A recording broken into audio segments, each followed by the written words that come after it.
All right, Crim 11, let's get into Chapter 3. Okay, with Chapter 3, we are going to start talking about a lot of different theories about why a juvenile becomes delinquent, or why they either choose delinquency or delinquency chooses them. So Chapter 3 really focuses on the individual, meaning basically that criminal behavior comes from within. The juvenile, and honestly, all of these theories also work with adult criminal behavior as well. But why a juvenile would choose to commit crimes. This chapter, again, focuses on the fact that a juvenile makes a choice, or that the criminal behavior comes from within because of something wrong with that person. So let me explain it. I'll explain it a little bit better as we go through. Okay, so this chapter offers some possible explanations for delinquent behavior. So you'll see that they talk about classical view here and deterministic view. The classical view basically believes, that is a theory that believes that we as human beings are rational, and that we have the ability to make choices through rational thought. We choose criminal behavior. We weigh the pros and cons, and we choose to commit crime. And it is on us. It is our responsibility. We are the ones who are responsible for the delinquent or criminal behavior, as opposed to the deterministic view, or positivism, which is more the concept that there's something wrong with us, and the cause of crime still lies within us, but it's not necessarily something that we have as much control over. Classical view, we have control over it. It is our own rational thought. Deterministic view, maybe we're mentally ill. Maybe we're a psychopath. Maybe there's something else going on with us. So again, I'm going to explain it a little more. So this is kind of an intro. So the classical view of criminology views humans as rational creatures. Again, just like I indicated. And side note, basically every single one of these theories that we talk about, we can probably think of an example where this theory fits. Does this mean that all crime is caused by the classical school of criminology theory? No. Does it mean that some delinquents are delinquent because they choose to be? Yeah. So keep that in mind when we're talking about all of these different theories. Social contract. What is a social contract? An unstated or explicit agreement between people and its government as to the rights and obligation of each. Okay, so what does that mean? We, as citizens in the United States, or anywhere, but in the United States, are expected to behave a certain way. Let's use the classroom as an example. I know that this isn't an online class, but let's use the classroom as an example. If we're sitting in a classroom and it is the middle of class and I'm lecturing and we're talking about this particular topic, are there certain types of behaviors that are expected, that are kind of unstated rules that are expected that we are all going to follow? We're not going to pick our nose in class. We're not going to fart in class. We're not going to get on the phone and start talking to our boyfriend or girlfriend in class. That's a social contract. I mean, did you sign something saying that you weren't going to fart in class? No. But at the same time, it is an unstated or explicit agreement between people that we're going to behave a certain way. Okay. So these are key players or researchers, really, in the theory of the classical school of criminology. They all basically believed that you have rational choice, that we as citizens choose to commit criminal behavior, criminal acts.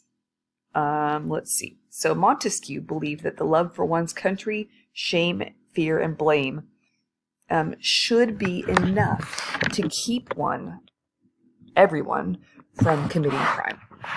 Clearly, that is not something that works right now in the United States, because apparently a lot of people don't care. There are some countries and cultures where the shame of committing criminal behavior, criminal acts, is so overwhelming that it will keep people from committing crimes. Unfortunately, that does not work in the U.S. anymore.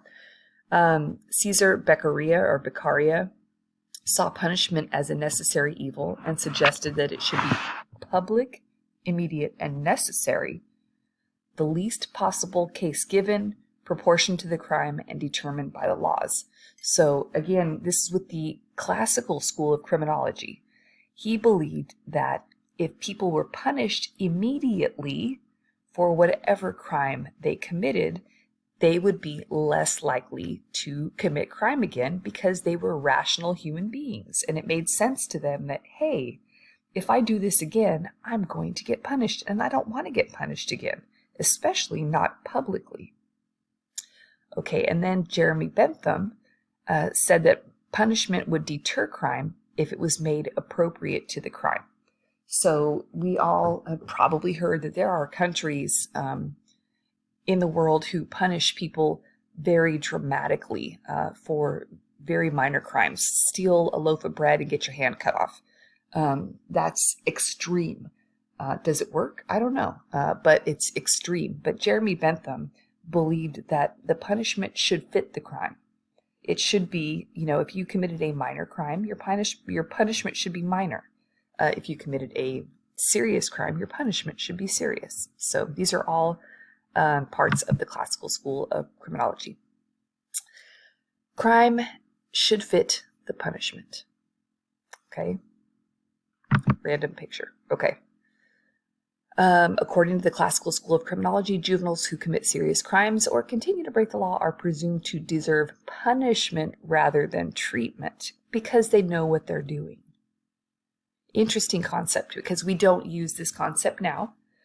Juveniles are always the concept for corrections in the juvenile world is always rehabilitation and treatment in the United States right now. So let me give you an example of the classical school of criminology. I live on a corner house, and I have a neighbor's dog who is able to stand up on this thing and bark incessantly, basically facing my bedroom window all day, all night, all day, all night. Okay, there are some times when I have looked at this beautiful dog, and I love dogs, by the way. Let me start with that. I love dogs. But sometimes I hate this dog. I look at this dog and I think, what could I do to get rid of this dog? If I killed the dog and I got caught, it would be really bad. I'm weighing the pros and cons. I'm not really going to kill this dog, people. It's just a story. But I'm weighing the pros and cons. If I kill this dog, I would never have to hear it bark again. And I would get peaceful sleep and rest and just peace in general. So that would be the pro, right? What would the con be if I got caught? My neighbors would all hate me. I would embarrass my family. I might even go to jail. I'm not sure. Depends on how full the jail is. All the dog people would hate me. It would be really bad. So I'm going to weigh the pros and cons. How good would it feel to never hear the dog bark again versus how bad would it feel if I got caught? I'm going to use my rational choice. I don't think it's worth it to kill the dog, so I'm just going to go ahead and let it bark. Classical School of Criminology. All right. Rational choice. Rational choice. See, I used my rational choice, and I didn't kill the dog. His name is Benson, by the way, and I hate him, but that's another story. Okay, let's keep moving. Blah, blah, blah, blah, blah. Free will, free will, free will. Okay. Freedom of choice may vary from one individual to another. It may be dependent on factors, biological, social, or psychological, that exist prior to the choices that arise. All right, so we talked about rational choice. Are some people more able to make a rational choice than others? Think brain damage. Think mental illness. Think a physical health problem. There are other things that can play a factor. So, determinism, a philosophical position that suggests that individuals are driven into delinquent behavior or criminal behavior by a biological or psychological trait that is beyond their control. Does this make sense? I hope this does. So when we're talking about free will and rational choice, we also have to consider the mental capacity of the person who is making that free will, making that rational choice. So there can be other things that are playing a factor. So that's how positivism comes into the whole individual theory of criminology. Delinquents are affected by biological or psychological factors. These things can impair their decision-making abilities. If someone is mentally ill, their brain obviously may not function the same way as a person who is sane or not mentally ill.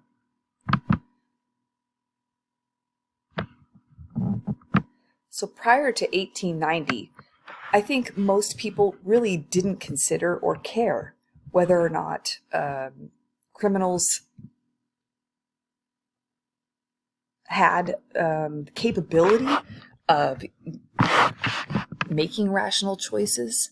But it was about 1890 to 1920 when people started studying more and learning more about the brain and about the fact that there might be other things that impact whether or not a person would make a choice, and I'm doing little air quotes. You can't see me, but I'm doing air quotes, would make the choice to commit a delinquent or criminal act.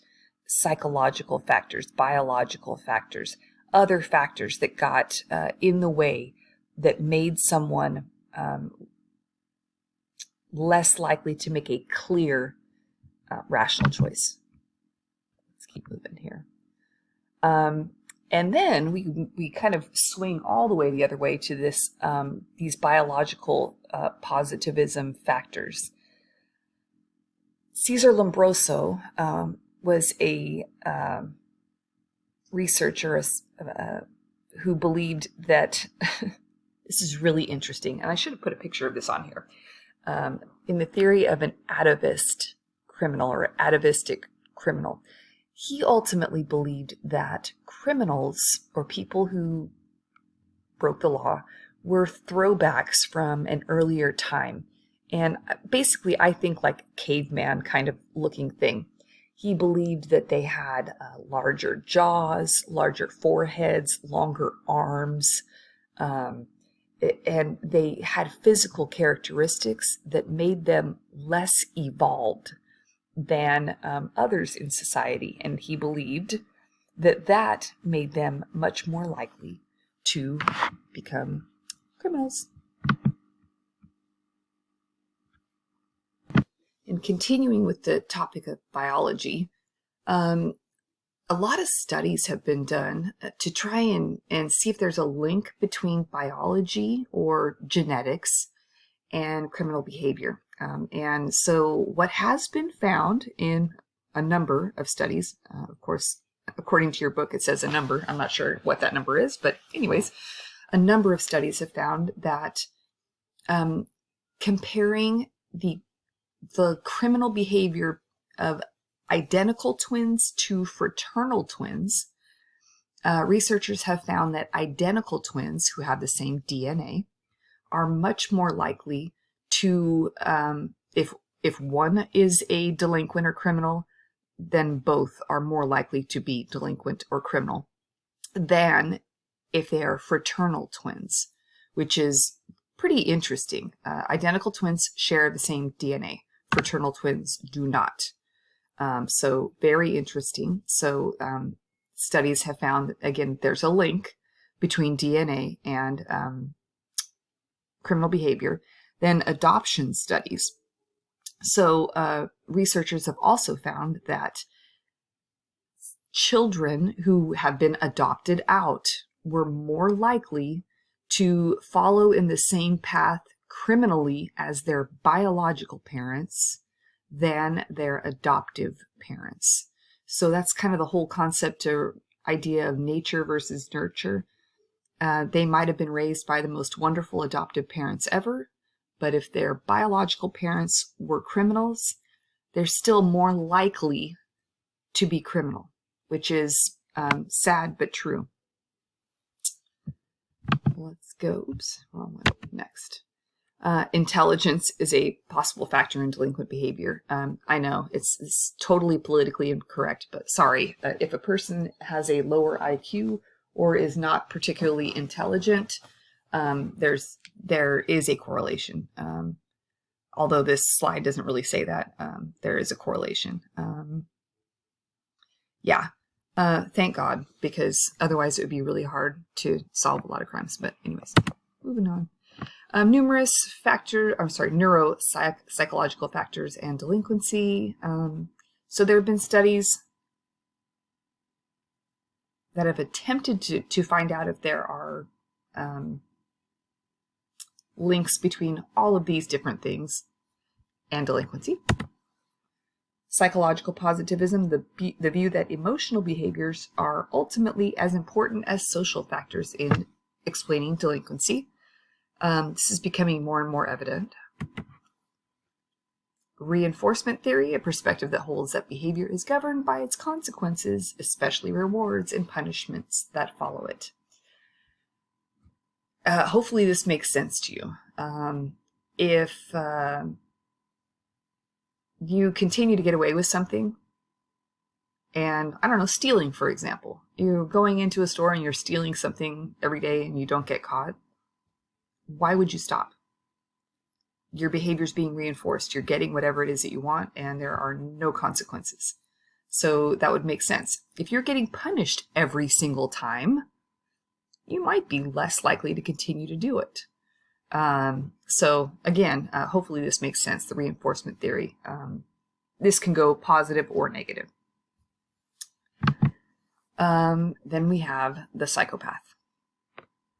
This is not a psychology class. So I've had students who have been psychology majors say, this is not exactly how my psychology class defines the psychopath.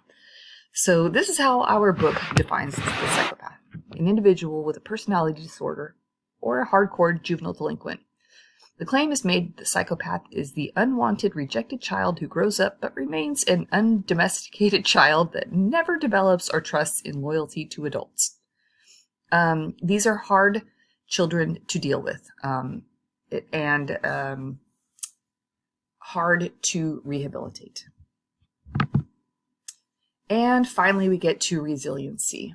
This is probably one of my favorite words, especially when working in the juvenile world.